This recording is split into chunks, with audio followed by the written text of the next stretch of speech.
guys. It's great to be here. I am not from here. I just moved to the UK from a country called Australia. Cool, that's fair enough.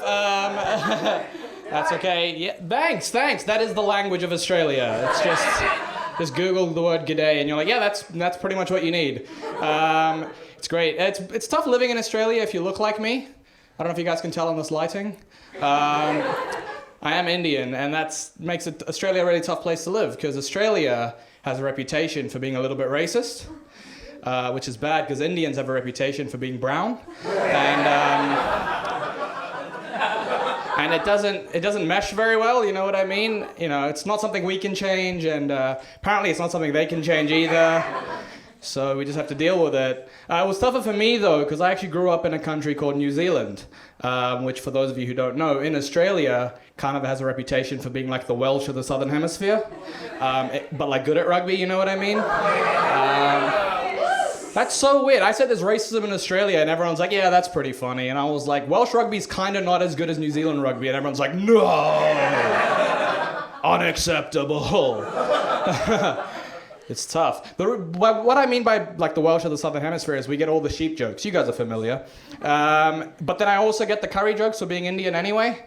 So basically anytime someone in Australia tells a racist joke, there's like a 40% chance it applies to me. Which is like mathematically bad, you know? And it was affecting my life. Like between all the sheep jokes and the curry jokes, I could never eat a lamb vindaloo. Which is bad because of the racism, but also that is the best vindaloo. Like, in many ways, that's the bigger tragedy, you know? Yeah, there's only one scenario in which it kind of worked in my favor, and that was anytime I was in public and someone yelled, "Go back to where you came from!" Because I would say, "Be more specific," you know? You know what I mean? Like, I'm happy to go, it's just those are two different flights I have to catch, that's all I'm saying. Just want more information.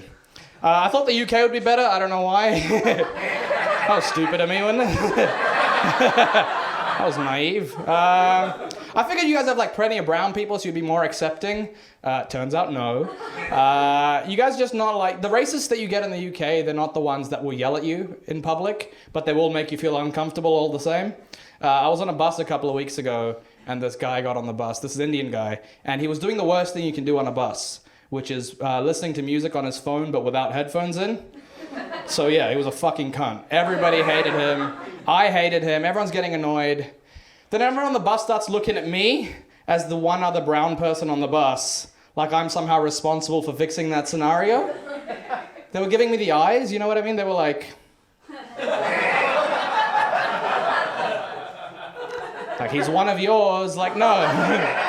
Not at all. Like, I'm not that Indian. I look Indian, but I'm pretty white on the inside. I'm about as Indian as a fish and chip shop curry sauce, you know what I mean?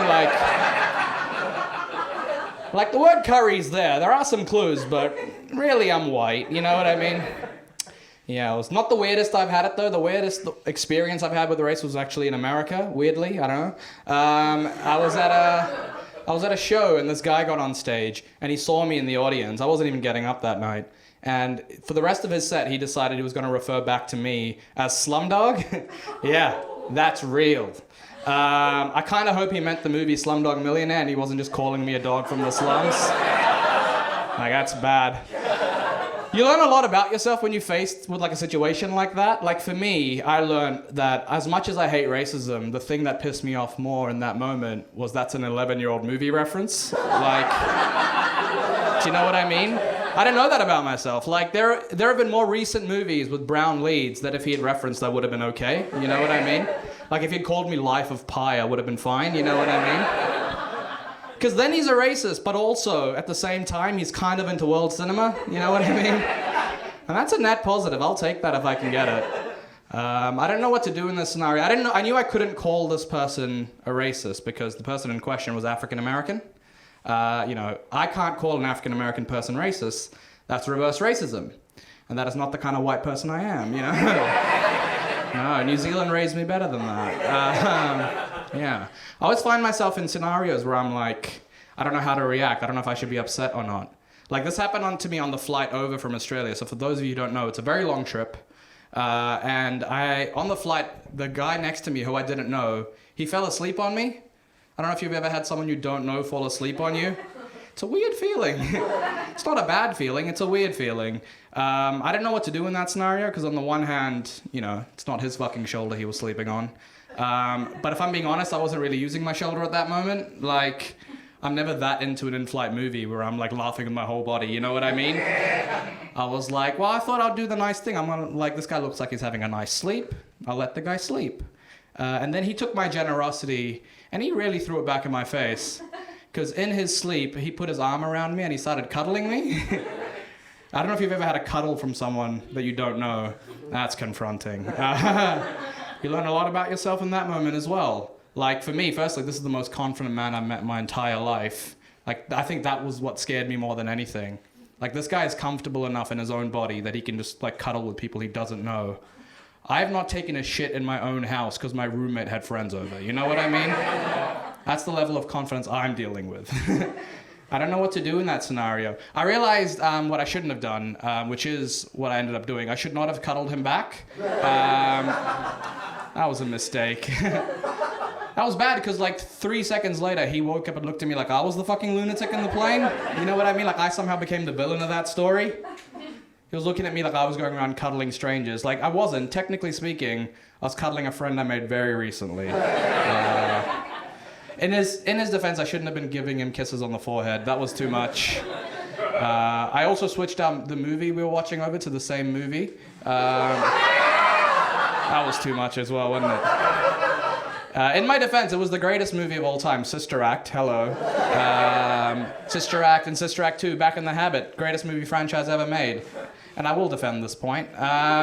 Those movies have absolutely nothing to do with each other. There's no like thematic elements that carry over. There's no plot similarities. It's just at some point Whoopi Goldberg dresses like a nun. That's it. That's all it takes. If you have a movie with Whoopi Goldberg dressed like a nun, that is a valid entry in the Sister Act cinematic universe. Like, I want to see an action movie with Whoopi Goldberg dressed like a nun. Like she's in an office building with 17 German terrorists. And Bruce Willis is there for some reason. I'd watch that movie because that movie would probably be called Old Habits Die Hard. I'm so sorry, you guys. You guys have been fantastic. Thank you so much.